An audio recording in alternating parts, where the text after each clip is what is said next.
JEE mains 2025 practice with short tricks. तो जैसा आप जानते हैं कि हमारा टारगेट है 30 डेज का, और ये आज 9th चैप्टर हम ले रहे हैं, फंक्शन। तो बिना बकवास के डायरेक्ट शुरू करते हैं हम। हमारा पहला क्वेश्चन है, domain of definition of the function this f(x) equal to 3/4 - x² plus log to the base 10 x³ - x is. तो कौन सा इसका डोमेन होगा ये पता करना है। ये एक्चुअली एग्जाम में आया हुआ है, मेरे ख्याल से 2003 के आसपास आया था। ठीक है, 2003 उस टाइम इसका नाम था। अभी तो नाम है इसका JEE मेंस नाम है इसका, है ना। उस टाइम नाम था इसका AIEEE नाम था, AIEEE नाम था। ठीक है, 2003 का आया हुआ ये। देखते हैं, बहुत सिंपल क्वेश्चन है, तुरंत बना लेंगे हम। तो करना क्या है, अगर बेस में हो जो डिनोमिनेटर में है तो उसका डोमेन कैसे निकालते हैं। तो डिनोमिनेटर का जो डोमेन होगा वो नॉट इक्वल टू 0 होना चाहिए, पहली बात। दूसरी बात, लॉग का जो है, लॉग वाले का जो भी फंक्शन होगा वो ग्रेटर देन 0 होना चाहिए। इन दोनों को सॉल्व कर दो, बन जाएगा। और सॉल्व करना बहुत ईजी है। देखो ये क्या हो जाएगा, 4 नॉट इक्वल टू x², मतलब x², ये x नॉट इक्वल टू +-2, है ना। इसे इधर भेज दो, +-2 आ जाएगा।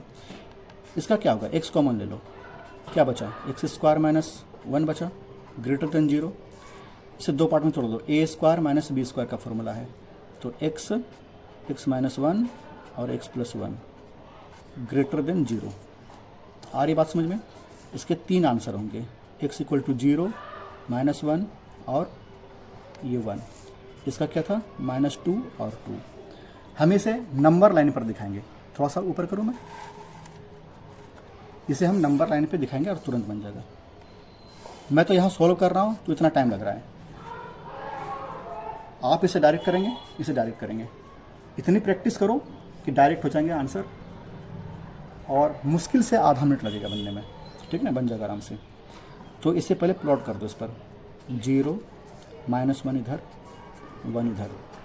ठीक है, हमें इसे पहले चूज करना है कि पॉजिटिव कौन सा है, नेगेटिव कौन सा है। तो कैसे हम करेंगे चूज, तो इसके अंतराल, ये वाला इंटरवल, ये वाला इंटरवल, ये इंटरवल, इनमें से कोई भी नंबर पुट करके देखिए उसमें। तो सबसे इजी हमारे लिए क्या है, इधर का नंबर कोई पुट कर लो, 2 कर लो पुट। तो 2 कर लो इसमें, 2³ -2, तो 8 - 2 पॉजिटिव होगा। तो ये वाला पोर्शन पॉजिटिव होगा, है ना। ये पूरा पोर्शन पॉजिटिव, ये पोर्शन नेगेटिव, ये पोर्शन पॉजिटिव, ये पोर्शन नेगेटिव, है ना। ये अल्टरनेट, एक अगर हमने चेक कर लिया तो अल्टरनेट +- होता है। आपने जो NCERT में पढ़ा है वो इस तरह नहीं पढ़ते हैं, उसमें हर एक नंबर को चेक किया जाता है। हमें ज़रूरत नहीं चेक करने की, बस इसका शॉर्ट ट्रिक यही याद रखना कि एक को चेक कर लो, अल्टरनेट सभी होते हैं।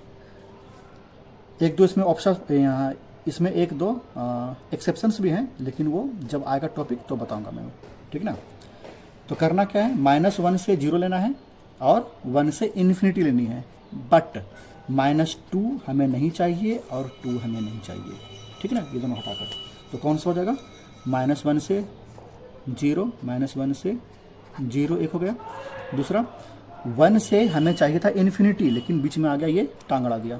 तो करना क्या है, 1 से लेकर 2 तक तो लेना है, और 2 से फिर ले लेंगे इन्फिनिटी, है ना। 2 को छोड़ देना है, और यहाँ बीच में यूनियन लगा दो।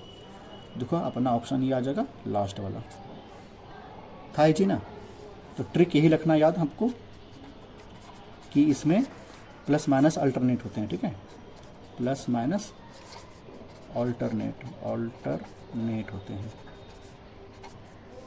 ठीक ना, एक्सेप्शन बाद में बता दूंगा इसका। बढ़ते हैं आगे, चलो देखते हैं अपना दूसरा question. For the real number x, square bracket x, इसे बोलते हैं greatest integer function. Greatest integer function of x denotes the integral part of x, the value of 1/x plus 1/2 plus 1/2 plus 1/100। इसका भी इंटीग्रल फंक्शन, इसका भी integral function, plus 1/2 plus 2/100 चलता जाएगा, 1/2 plus 99/100। तो इसकी वैल्यू किसके बराबर होगी। कैसा लग रहा है क्वेश्चन, टफ। बहुत सिंपल सा क्वेश्चन है, इतना इजी आप सोच नहीं सकते, वही सोचवाना है मुझे, ठीक ना।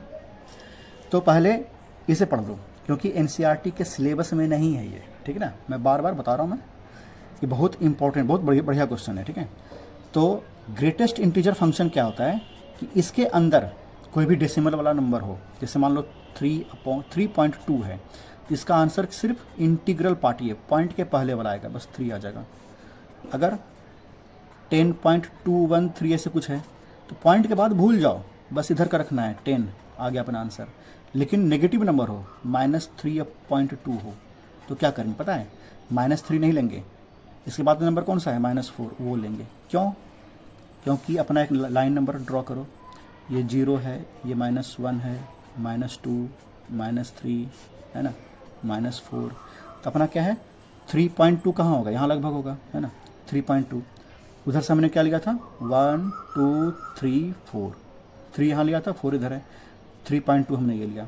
तो कभी भी ग्रेटेस्ट इंटीजर फंक्शन हमें निकालना हो, करना क्या होता है, जो पॉइंट है हमारा उसके जस्ट लेफ्ट वाला नंबर लेते हैं हम, है ना, उसके जस्ट लेफ्ट वाला नंबर हम लेते हैं। यहाँ भी क्या करना है, हमें -3.2 लेना है, तो इसके जस्ट लेफ्ट में क्या है -4, हमें ये लेना है, जस्ट लेफ्ट वाला नंबर ही हम लेते हैं। ये अपना इसका मेथड है सोल्व करने का, ठीक है ना। ये है अपना, मैंने बताया आपको जो इसका कॉन्सेप्ट वो बताया। अब इसका आंसर निकालते हैं, देखना कितना इजी होगा।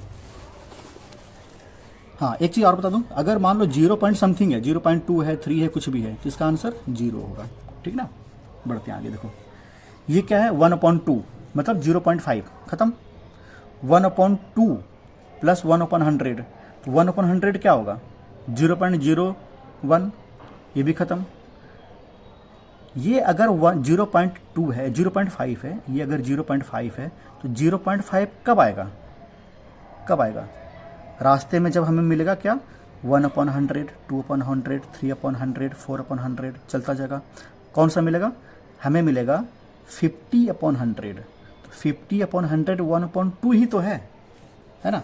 तो क्या आ गया, एक 1/2 और प्लस 50/100, ये भी अपना क्या है 1/2 ही है। आ रही बात समझ में। तो इसका आंसर क्या होगा 1/2 और 1/2 दोनों मिलकर 1 हो जाएगा, तो 1 हो जाएगा, तो इसका आंसर 1 हुआ। इसके बाद क्या होगा, ये बस समझाने में टाइम लग रहा है, सोचोगे तुरंत बन जाएगा ये, मैं लास्ट में सोचकर कंक्लूड करके दिखाऊंगा, ठीक है। 1/2 प्लस 51/100, बताओ क्या हुआ, ये 0.5 और ये 0.5 से थोड़ा सा ज़्यादा है ना 0.51, तो ऐड करेंगे क्या होगा, ये ऐड करके होगा 1.01 हो जाएगा, ये है ना 1.01 होगा। तो इसका इंटीग्रल पार्ट क्या हुआ 1 हुआ, तो इसका आंसर 1 होगा। फिर उसी तरह क्या होगा 1/2 प्लस 52/100, ये क्या 0.5 और 0.52 हो जाएगा, दोनों मिलकर तो 1 बचेगा और 0.02 हट जाएगा। आ रही बात समझ में। ये 1 कब तक आएगा, 50 से लेकर 99 तक आएगा ये, ठीक ना, 50 से लेकर 99 तक। 51 से 100 तक 50 नंबर हो गए, तो 50 से लेकर 99 तक 50 नंबर हो गए, तो ऐसा ऐसा 50 बार मिलेगा। तो सबको ऐड कर दोगे, है ना, सबको ऐड करना है ना, अब देखो ऐड करना है सबको, तो सबको ऐड करेंगे, अपना आंसर क्या होगा 50 हो जाएगा। इसलिए देखो शॉर्टकट में क्या सीखोगे, इतना करना नहीं आपको, शॉर्ट में आप, ये तो अपना लॉन्ग प्रोसेस था अपना, शॉर्ट में कैसे सीखना है इसको, कि जितने भी नंबर हैं हाफ तो 0 हो जाएगा, सब 0 होता जाएगा। कौन सा, तो हाफ के जस्ट बाद कौन सा आएगा 50.100 आएगा, 50.100 ये भी हाफ है और ये भी हाफ है, मिलकर 1 हो जाएगा। और इसके बाद वाले सारे 1 ही होंगे, कब तक 99 तक, 99/100 तक, है ना, हाफ प्लस 99/100 तक, ये भी 1 आता जाएगा। तो 1 कितने आए 50 से लेकर 99 तक, तो 50 से लेकर 99 कितने हो गए 50 नंबर हो गए, तो सबको प्लस करोगे तो अपना आंसर हो जाएगा 50। था ये जी, बस सोचना है आपको, लिखना कुछ नहीं है, तुरंत बनेगा, ठीक ना। बढ़ते हैं आगे।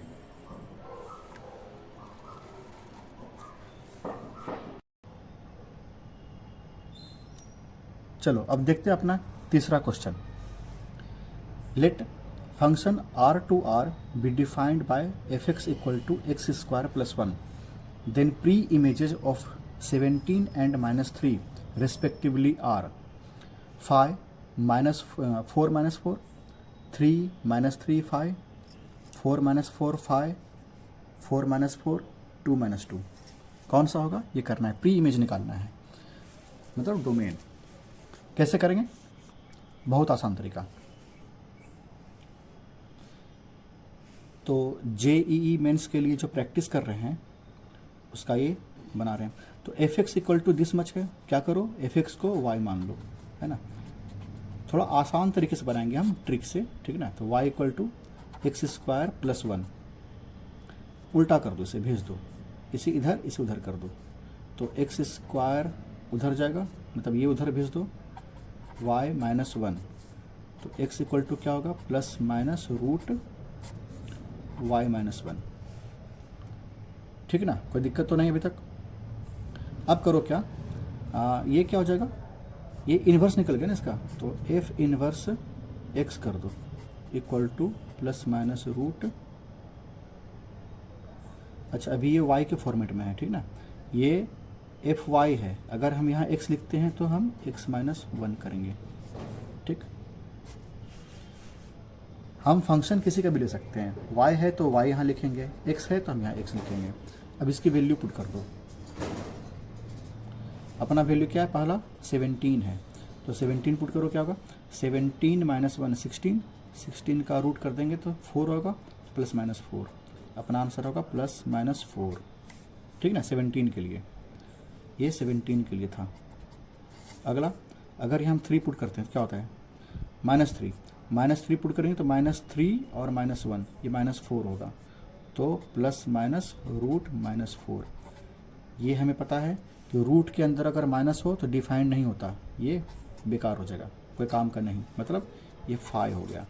तो पहला ऑप्शन अपना जो पहला आंसर है वो ये है, और दूसरा आंसर ये है, तो 4 माइनस 4 हो जाएगा, और दूसरा 5, ये अपना बी नंबर है ना। इजी तरीका, बढ़ते हैं आगे।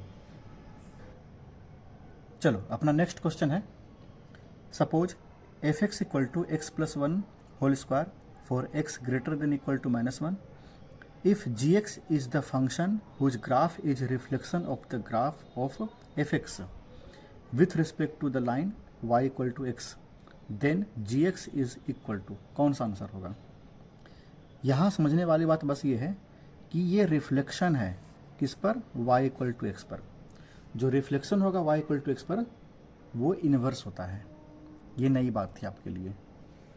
इसका ये ट्रिक याद रखना कि इसमें करना क्या है। इसका ट्रिक यही है कि रिफ्लेक्शन अगर होगा y इक्वल टू एक्स के लिए तो वो इन्वर्स निकालना है। तो निकाल दो, सिंपल से इन्वर्स क्या है, इसके जगह हम लिखेंगे y equal to x plus 1 का होल स्क्वायर, इसे उधर भेज दो तो रूट बन जाएगा इक्वल टू एक्स प्लस 1। अब यहाँ प्लस माइनस हमने नहीं लिया, क्यों नहीं लिया उसे समझते हैं ज़रा सा, ठीक है।